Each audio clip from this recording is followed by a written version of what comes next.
Ouais, ça m'inspire que ça veut dire que M6 veut quand même se désengager petit à petit et ça m'inspire aussi que sur un investisseur, aujourd'hui un investisseur étranger, il faudra que ça soit, et j'en doute pas que ça sera fait par M6 et les Girondins de Bordeaux, que ça soit très très étudié parce que on peut le voir comme un gage d'avenir et d'une équipe beaucoup plus compétitive avec des fonds beaucoup plus importants.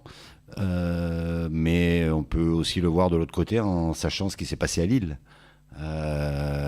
Donc aujourd'hui, il faut être très très prudent avec ça. Et aujourd'hui, je préfère regarder les Girondins de Bordeaux actuels plutôt que de fantasmer sur un Girondin de Bordeaux ayant le même budget que Paris.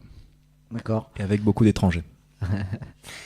Ouais, Jean Aurel, cette vente du club, toi, qui c'est qui serait pour la vente du club là? Jean Aurel, toi, tu serais pour? Pourquoi pas pour, mais pas moi. Eux, ils m'ont pas convaincu. Pourquoi? Parce que on le dit depuis, on l'a dit la semaine dernière déjà. C'est que les Américains, quand ils arrivent quelque part, alors bon, je connais très peu aussi de mécènes ailleurs dans le monde, mais les Américains sont connus pour ça. C'est que c'est pas des philanthropes. Quand ces personnes-là, ces businessmen débarquent, c'est pas pour rien. Et puis quand on voit leurs activités, on en a déjà parlé aussi la semaine dernière, c'est des fonds un petit peu, c'est fumeux, c'est faire des bénéfices sur les fonds de pension américains, sur de l'immobilier toxique. On rappelle que la crise économique date de 2008, donc elle n'a que 10 ans. Voilà, ça fait un petit peu peur maintenant. Après, ces gens-là, ils arrivent à faire de l'argent aussi. Si on doit prendre l'argument contraire. C'est des businessmen, donc s'ils viennent, c'est qu'il y a aussi peut-être un intérêt à faire grandir le club.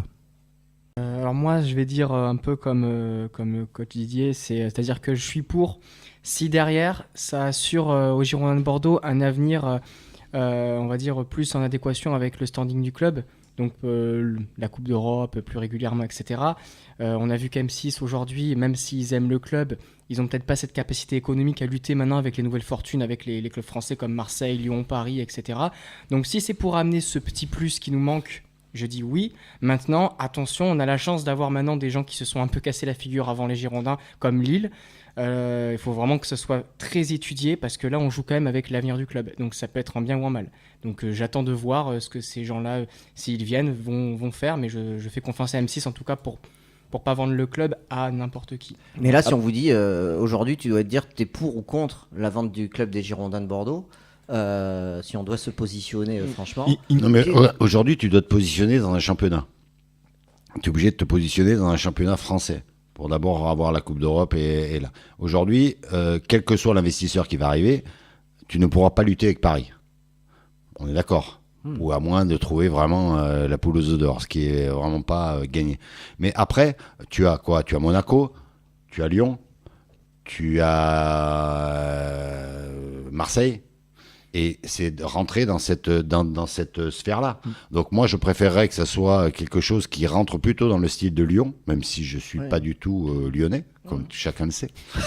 Mais parce que pour moi, ce qui est important aux Girondins de Bordeaux, c'est de ne pas perdre quand même une identité. Et quand je regarde les investisseurs qui arrivent, je ne suis pas sûr qu'un fonds d'investissement qui, rien que dans le nom, on sait ce que c'est. Ça veut dire c'est amener de l'argent pour en récupérer et pour en faire. Donc ça veut dire que tu perds automatiquement une identité. Ce qui n'est pas le cas des Qataris finalement à Paris. Et moi, je n'ai pas envie que Bordeaux perde son identité, quels que soient les moyens qu'on puisse mettre à la tête. Moi, j'étais hyper enthousiaste à l'époque, et puis quand j'ai appris que le deuxième investisseur partait, se retirait... Le milliardaire, là ?